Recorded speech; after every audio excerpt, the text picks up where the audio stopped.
Vejo que não sou quem eu devo ser, mas por tua mão já não sou quem fui. Liberdade, amor em meu interior, fruto do teu Santo Espírito. Que o meu andar em tua verdade, a expressão do Filho faz crescer em mim. Nada vencerá teu amor, de paz encheu o meu coração, bondade encontro no teu perdão. Novo sou, pois tua luz traz direção.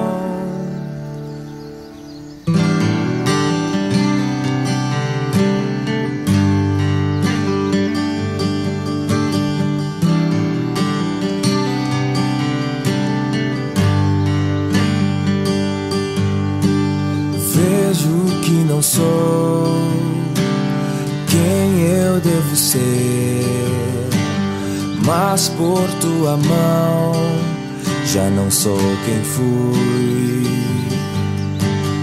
Liberdade, amor em meu interior, fruto do teu Santo Espírito. Que o meu andar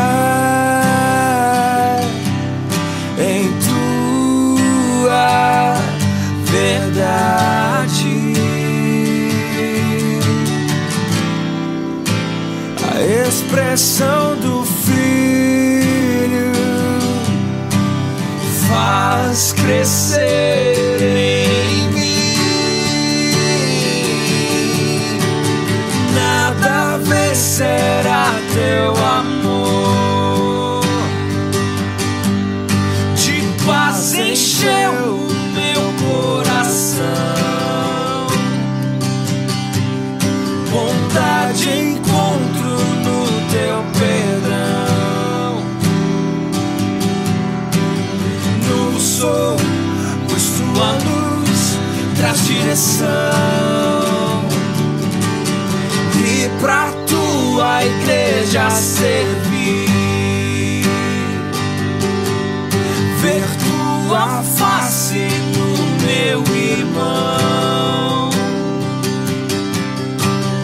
contemplar tua obra em nós,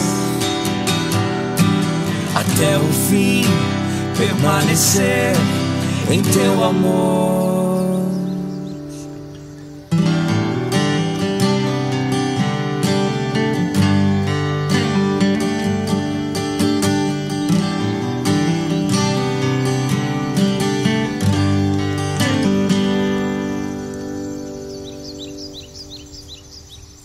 Viagem pela vida, tantas vezes me perdi.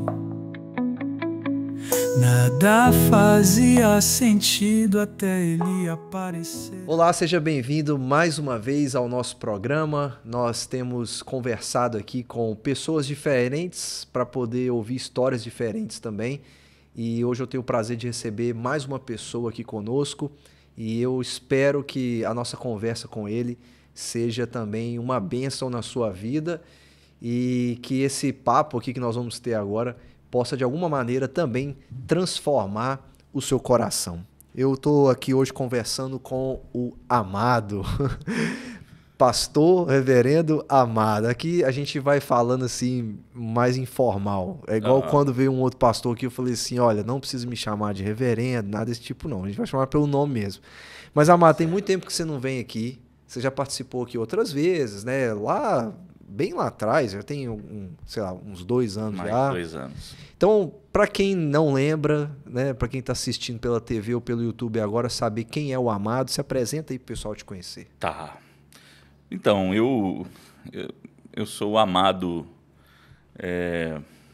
e é meu nome mesmo, né? Tem gente que sempre pergunta se é apelido, sobrenome. Eu falo assim, não, é Amado mesmo, meu nome. Sou pastor da Igreja Presbiteriana do Brasil e eu sempre brinco que eu sou Amado Presbiteriano, não sou Amado Batista. Isso aí. Né? Mas eu estou de volta aqui a Valadares com a minha família, e a minha esposa Natália. Tenho 2 filhas, a Laura e a Helena. E nós retornamos agora, no início desse mês, aqui para Valadares, para pastorear a Igreja Presbiteriana Memorial, ali na Avenida Minas Gerais, saindo do Mergulhão. Igreja Presbiteriana Memorial. Está sendo já um desafio, uma alegria, e tenho certeza que Deus vai nos conduzir ali por esta etapa. Amém, amém. Você está há quanto tempo no ministério já? Então, agora a gente está começando o 7º ano. Então, eu me formei em dezembro de 2017 no Seminário Presbiteriano de Campinas, SPS, Seminário Presbiteriano do Sul. E de lá eu fui direto pastorear a primeira igreja em Conselheiro Pena, né, em 2018. Então, tem aí uma caminhada curta como pastor, mas não tão curta de vida. Eu ia perguntar, eu ia falar agora, né? Você não é de Valadares, você não é natural daqui. Não sou. Eu sou natural de Carangola, a princesinha da Zona da Mata, a cidade próxima ali a Muriaé, fica pertinho também de Itaperuna, no Rio, e na divisa com o Espírito Santo, né? Então, a minha esposa é dali, nasceu também em Carangola, mas é de Alto Caparaó, cidade do café. E a gente tá casado já há 18 anos, né? E aquela região ali é a minha região. Nós viemos de lá para cá por conta mesmo do ministério, né? Deus conduziu a gente para Valadares, para a região aqui, né?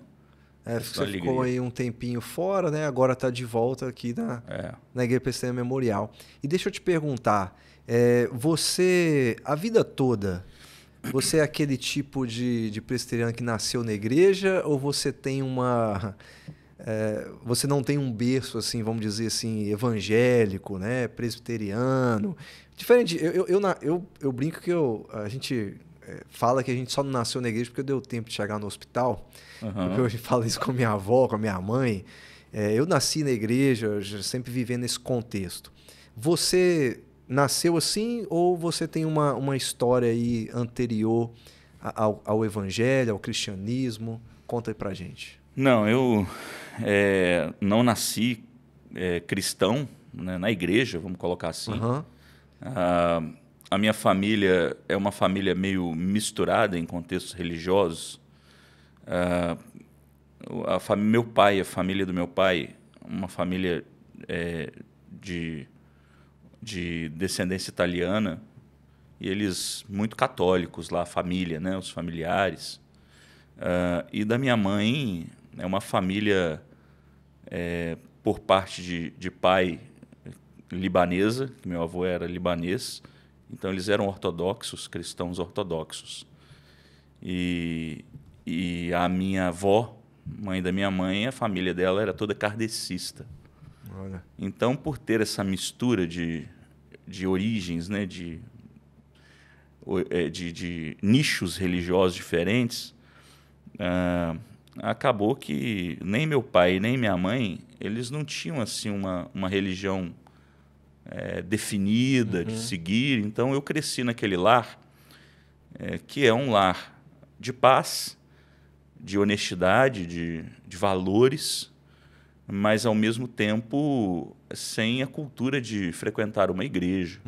Não quer dizer que eles não sejam religiosos, né? Eu sei que desde pequeno eu me lembro do meu pai fazendo as orações dele, né? Mas não há assim não havia uma cultura de ir à igreja, nada disso. Se eu fui a uma missa quando criança, na vida foi umas 2 ou 3 vezes por conta de contextos específicos. Né? Então, vivi uma adolescência normal. Tivemos, na época de adolescência, banda de rock. Foi um tempo bom, um tempo muito divertido, né? Então, a gente teve ali essa caminhada. E é interessante que aí eu me mudei para Alto Caparaó. E Alto Caparaó é uma cidade muito, muito peculiar, porque o catolicismo romano lá é muito pequeno. Eu não posso dizer em números exatos, porque eu não sei, mas eu acredito que mais de 70% da população é evangélica. Olha. De inúmeras denominações, né? Então, você tem muitas igrejas, muitas igrejas. Só presbiteriana mesmo, você tem 3 grandes igrejas numa cidade com 7 mil habitantes. É isso que eu pergunto. Tem 7 mil habitantes em Alto Aproximadamente. E aí a gente foi para lá nesse contexto. Meus amigos, automaticamente, a maioria deles eram evangélicos, né? Eram crentes. Comecei a lidar e a me relacionar com essas pessoas. E nessa época eu tinha uma tendência espírita kardecista muito forte, apesar de não ter frequentado nunca um centro espírita ou algo desse tipo, mas era a linha de pensamento que eu tinha religioso, né? O espiritismo kardecista. Mas eu fui vendo como é que era a questão dentro das igrejas, e aí aquilo foi me dando revolta no coração em algumas questões específicas. Inúmeras igrejas, né? Principalmente algumas menorzinhas que tinham lá, e eu tinha muitos colegas. E aí eu achava que aquilo era bobeira, sabe, João? Eu achava que era tudo coisa de gente com pouca capacidade cognitiva. Né? E o meu discurso era assim... É claro que eu estou falando aqui de maneira figurada, né? Mas era aquele pensamento assim... se explodisse metade dessas igrejas aqui, o povo dessa cidade ia crescer mentalmente. Ia ficar um povo mais culto, um povo mais elucidado, né? Então, a minha cabeça na época era essa, né? E eu conheci a Cristo com 17 anos, aos 17 anos. Né? E foi um tempo assim, muito interessante. Viviam falando de Cristo para mim, falando do Evangelho. E eu não dava muita bola, não, sabe? Sempre achei que era bobeira mesmo, doideira. E um dia fui convidado para ir num acampamento de um retiro espiritual, né? Dos jovens presbiterianos. Isso de qual igreja? Da primeira igreja de Alto Caparaó, mas da federação. A federação ali do Presbitério Vale do Caparaó, de um MP. E eu fui nesse acampamento de carnaval. E lá nesse acampamento, quem me convidou foi meu amigo de infância, o reverendo Maicon, pastor Maicon da 6ª Igreja Presbiteriana, aqui de Valadares. Tinha amigo de infância. Ele já é crente berço, né, vamos falar assim. Aí me convidou, eu fui. E lá nesse acampamento, na pregação de um amigo também, que hoje é amigo, né, que é o reverendo Francisco, o Chico. Já esteve aqui com a gente também. E um abraço aí para ele. Então, a pregação do Chico, naquele acampamento, quando eu pisquei o olho, ele fez um apelo no final. Pisquei o olho, estava eu lá com aquelas calças tudo rasgada, de corrente pendurada, 3 brincos na orelha, aquele trem mais maluco do mundo, que eu tocava em banda de rock na época. E aí, quando pensou que não, eu estava de joelho lá na frente, crendo em Jesus. E eu que fui para aquele acampamento para fazer bagunça, saí de lá com uma bagunça maravilhosa no coração e na cabeça. E aí foi assim que eu conheci a Cristo. Eu fui convertido pela ação do Espírito Santo de Deus. e trazido aos pés dele. Que bênção. Isso você tinha 17 anos. 17 anos. E assim, tem gente que eu acho que não... tem pessoas que talvez para elas é difícil conseguir compreender como é que isso acontece, né? Você tem toda essa história. Como é que é para você a experiência de conversão? Como é que foi esse momento? O que te despertou? Teve algo específico? Algo que tocou seu coração? Para descrever isso de uma maneira que as pessoas possam entender, olha, a conversão é isso, foi isso que aconteceu na minha vida, foi isso que aconteceu no meu coração. Olha, o que eu posso dizer é que eu sempre estive em busca de alguma coisa. Como se tivesse fome e nada matasse a fome. É um buraco, um vazio de sentido. Das coisas fazerem sentido. Falta de propósito. Falta de propósito. Não tem nada a ver com depressão. Era um jovem alegre. Mas sempre aquela dúvida, né? A busca por se sentir completo, repleto. Sabe? A busca por identidade. E o processo de conversão, pelo menos para mim, ele foi algo assim que eu jamais pensaria. Jamais pensaria. Eu jamais queria ser um cristão. Você falou que foi lá para fazer bagunça. Sim. Você foi para o acampamento para poder causar. Claro. Eu levei um kit para isso. Né? Meu kit tinha de sonrisal a detergente, né? Para fazer bagunça. Eu lembro direitinho, até vou contar um caso aqui. Tinha um rapaz dormindo assim no mesmo quarto que a gente estava e ele estava roncando, rapaz, de boca aberta para cima. Aí eu acordei de madrugada, passei a mão no envelope de Eno. Não tô fazendo propaganda, não, tá? Aquele sal de fruta, né? Abri e joguei dentro da boca dele. Aí a Ketran começou a borbulhar e o bicho começou a espumar. Essa época, eu acho que a gente tem quase a mesma idade. Essa época acontecia muito esse acampamento. Eu fui lá para isso, né? E aí, rapaz, eu tô lá vendo aquele pastor que na época eu não conhecia, fui conhecer depois, conhecer o pai dele também, o Arsênio, uma pessoa muito maravilhosa. E aí eu sei que quando ele fez um apelo, eu não me lembro qual texto ele pregou. Eu não estava prestando atenção na mensagem. Mas houve um momento que ele falou que Jesus Cristo morreu, pagar a nossa dívida diante de Deus pelo pecado. E aquele trem que nunca fez sentido para mim passou a fazer sentido. Assim, eu não consigo explicar. É só uma virada de chave. É um negócio assim que eu não busquei, mas eu entendi. A resposta veio de uma maneira tão clara, como se tivesse descortinado a minha mente. Eu não estava conseguindo ver além da cortina. Aí você abre a cortina, você enxerga a paisagem. É mais ou menos isso. Eu consegui ter uma visão além do alcance. Né? Então, realmente o negócio foi sobrenatural. Por isso que eu falo, a conversão ela é o maior milagre que Deus pode executar na vida de alguém. É o descortinar dos olhos diante daquilo que você não podia ver antes. Né? Para descobrir a verdade. Né? Foi nesse sentido. E como é que foi para você? Você antes tinha um pensamento assim, esses evangélicos são isso.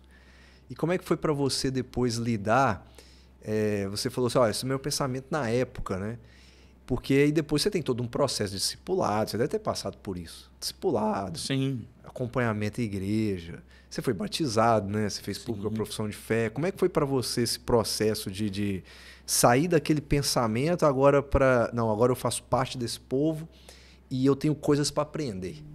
E aí você descobriu que esse povo tem muito também a ensinar? Muito, assim, muito a ensinar. É algo que eu nunca deixei de crer. Que tanto na época da conversão quanto agora, cara, eu sempre acreditei que o povo sempre tem muito a me ensinar. Porque essa é a temática da igreja, né? Um edificando o outro o tempo todo. Mas na época a sede era muito grande. Porque eu criei num negócio assim maravilhoso. Eu falei assim, gente, fez total sentido. Porque a fé, ao contrário do que muitos falam, ela é algo racional. Não é só sentimental. Uhum.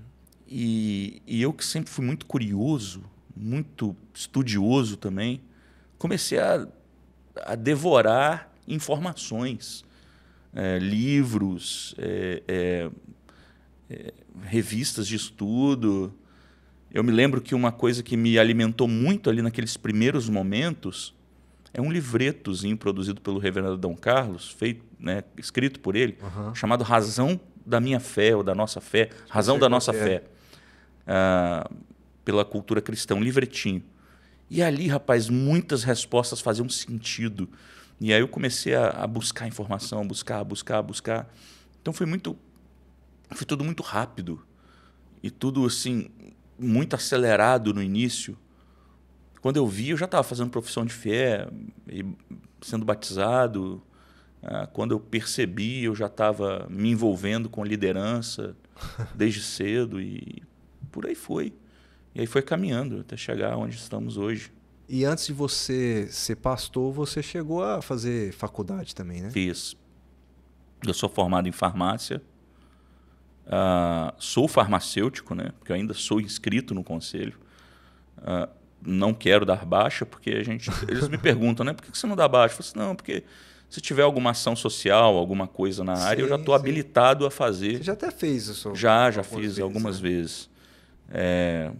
Uma aferição de pressão, de glicose, etc. Né? Então, eu prefiro estar habilitado, tudo legalizado, né, para isso. Sou farmacêutico, trabalhei por 10 anos até me formar no seminário. Até me formar no seminário, eu trabalhei ainda em Campinas, na época do seminário. Eu trabalhei algumas vezes dando plantão, etc., para levantar recursos. Então, tenho essa experiência aí também, né? Sim. E o seu chamado ministerial vem quando? E de que forma, assim, né, nessa sua trajetória como um cristão? Desde sua conversão até o momento do chamado.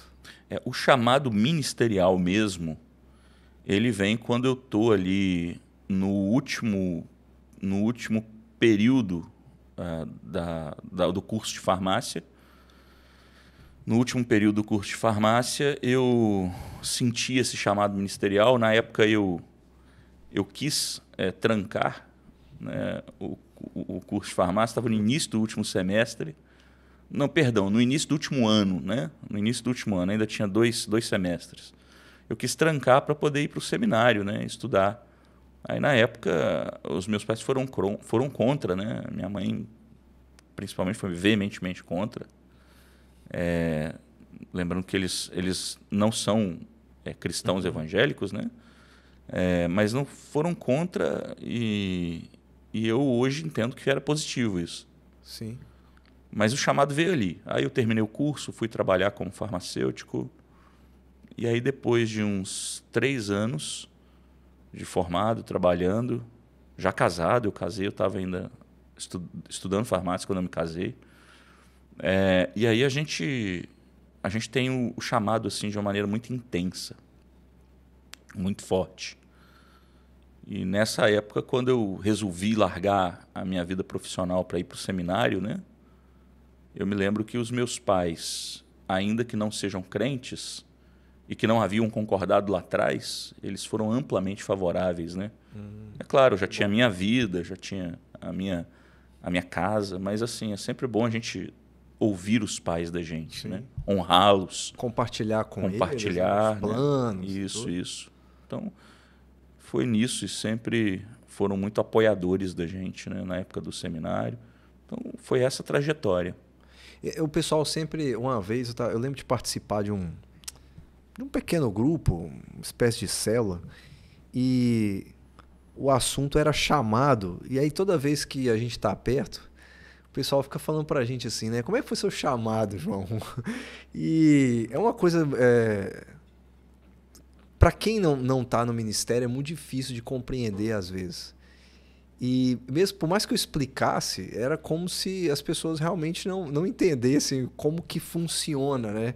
A gente passa até pelo processo e todo de ir pro seminário E a gente sempre é perguntado por isso, nesse assunto, né? Como é que foi seu chamado? Como é que você tem tanta convicção? E aí cada um tem a sua própria experiência, né? Eu lembro, eu falei a minha na época, eu estava na faculdade também, mas eu estava no início, né? Bem no inicinho. Foi algo muito, muito pessoal, né? Muito intenso também. Mas ainda assim as pessoas não conseguem entender como é que se dá isso, né? A gente está ali na igreja já trabalhando, né? Servindo. Por que ir para o ministério integralmente? Né? Por que fazer isso? Você conseguiria explicar assim, o chamado ele se dá dessa maneira e aconteceu dessa forma comigo? Assim, há aqueles que eles escolhem a vida ministerial, vão para o seminário, buscando uma profissão, né? Sim. Eu creio que há essas pessoas. Mas no meu caso isso não aconteceu, né? Até porque eu já tinha uma profissão. Estava naquele momento ali, quando eu resolvo mesmo ir para a vida ministerial, que foi um chamado para trabalhar como evangelista, obreiro evangelista, na primeira igreja de Caratinga, chamado pelo pastor Theo e pelo Maicon, que na época era auxiliar lá. Eu abandono um emprego muito bom. Eu trabalhava numa grande rede de farmácia em Juiz de Fora, as farmácias Pague Menos. Estava numa caminhada para me tornar até gerente de loja, fazendo treinamento para isso, né? Então eu abandono isso tudo para seguir a vida ministerial. Eu tive muita convicção disso, porque você sente que Deus quer mesmo te usar de maneira diferenciada. E viver integralmente pelo Evangelho, viver por conta mesmo, né, do Senhor, pastoreando uma igreja, era algo que fazia meu coração acelerar, sabe?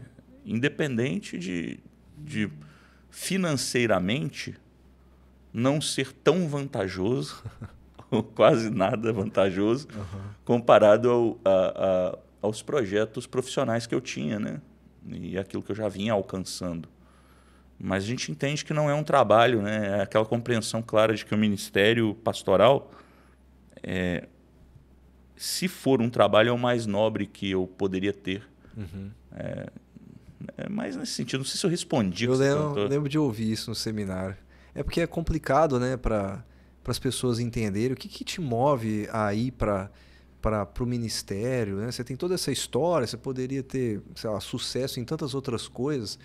E eu acho que é isso mesmo, é uma coisa muito pessoal, é de coração e é algo que meio que te puxa para aquilo, né? Você não consegue pensar em outra coisa, você não consegue sonhar com outra coisa e você acaba indo porque você obedece, né? Você atende aquele chamado e vai. E isso é fantástico da gente poder compartilhar, até para que outras pessoas que escutam a gente poder compreender talvez até o que está acontecendo com elas, né? Eu lembro que na época eu ficava meio assim, será que é isso mesmo? Será que eu não estou entendendo errado, não? Eu poderia ter muito mais sucesso em outra coisa. E aí ter que abandonar tudo é muito difícil. Abandonar tudo para seguir um chamado, né? Não é uma coisa fácil. Não é uma coisa fácil. E é uma decisão assim, muito importante. No meu caso, foi uma decisão que eu já era casado e já tinha uma filha. A minha filha mais velha era pequenininha, tinha 1 ano de idade quando eu tomei essa decisão. Então eu coloco eu coloco em risco, humanamente falando, toda a minha estrutura familiar em termos de sustento da casa. Sim. Porque você vai partir para um contexto totalmente diferente. Desconhecido. Né? Porque, eu não sei, eu acredito que as pessoas talvez não saibam disso, mas um pastor presbiteriano, ele não vira pastor numa fila de batismo, né? O pastor presbiteriano, ele tem um percurso. No meu caso, eu fiquei 3 anos como aspirante ao Sagrado Ministério, sendo membro da igreja e trabalhando, tendo minha vida normal, mas ajudando numa coisa ou outra, sendo observado. né? Um ano desses como evangelista e já trabalhando no campo, né? Depois você tem mais 4 anos de seminário. E esses 4 anos de seminário você tem que levantar sustento, né? Você não dá tempo de você trabalhar integralmente numa área. São muitas matérias, né? Muita coisa para ler. Muito. Eu cheguei a trabalhar por 4 meses como farmacêutico numa rede de farmácias lá em Campinas, e eu não dei conta, porque não dava. Eu conseguia fazer só os plantões, mas trabalhar direto, você não dá conta. Né? Então, você tem que se preparar financeiramente para isso. Então, eu creio que quando você toma uma decisão dessa, você tem que ter muita convicção dela. Tem muita coisa em jogo, né? Tem. O custo é alto, às vezes. É alto. Às vezes não, né? Sempre é um custo... o custo é sempre alto, né? Para a gente poder seguir e obedecer esse chamado. Ô, Amado, a gente caminhando no final aqui, a gente tem... O nosso período aqui, ele é mais reduzido do que em outros formatos, né, de conversa, assim. Mas eu acredito que muito que você compartilhou aqui pode, de alguma maneira, afetar a vida de alguém, transformar a vida de alguém que possa estar passando, talvez, por esse momento assim, de tentar compreender as coisas. Talvez ela está ainda nessa fase de como você estava antes. Não vou me envolver com isso. Nunca quis isso para minha vida. E ter aquele momento assim, como você teve naquele acampamento, sabe? De transformação. Eu sempre peço meus convidados aqui para deixar uma palavra para quem está ouvindo a gente. Uma palavra que possa encorajar, que possa trazer não só encorajamento, mas também mudança na vida de alguém. Então, de tudo que você falou... O que você gostaria de deixar hoje aí para quem assiste a gente e aproveitando esse momento que você tem para que isso chegue a um número maior de pessoas? Bom, eu quero aproveitar esse momento agora para dizer para as pessoas que nos assistem que se elas experimentam o vazio de propósito, de sentido que eu já experimentei, né? Mesmo que sejam pessoas alegres, não conseguem ainda buscar respostas para as coisas. Eu quero dizer que isso é natural do ser humano. O ser humano ele foi criado para adorar a Deus. E quando nós adoramos a criatura ao invés do Criador, esse vazio ele jamais é preenchido. Então você busca, vai buscar todo dia no seu trabalho, vai buscar todo dia nas suas questões cotidianas, nos relacionamentos que você tem, preencher esse vazio que está dentro de você. Eu quero te dizer que esse vazio ele só pode ser preenchido por Cristo. Busque a Cristo, se entregue a Cristo. Ele pagou a dívida no seu lugar. Tem gente que fala assim, eu não tenho pecado, não, eu preciso de Salvador para quê, né? A Bíblia vai nos dizer que o salário do pecado é a morte. Portanto, a morte é a prova mais concreta que nós temos que nós somos pecadores. Então, se você vai morrer um dia, você é pecador. Você precisa de Salvador, sim, você precisa de Cristo. Né? Então, nele você vai saciar essa sede quase que insaciável que está dentro de você o tempo todo. Busque a Cristo. É isso que eu digo. Amém. Amém. Muito obrigado por você ter vindo aqui. Amém. Se alguém quiser te encontrar, é lá na Igreja Presbiteriana Memorial, na Avenida Minas Gerais. Isso mesmo. Tá ali depois do mergulhão, para quem quiser encontrar o Amado lá. Amado, muito obrigado por ter vindo. Eu que agradeço. Seja bem-vindo a Governador Valadares mais uma vez. Que Deus abençoe seu ministério aqui na cidade. Amém, amém. Deus abençoe vocês também. E você ficou com a gente até aqui, meu muito obrigado. A gente se vê em próximos programas e que você receba muitas histórias que transformem a sua vida. Que Deus te abençoe e até a próxima.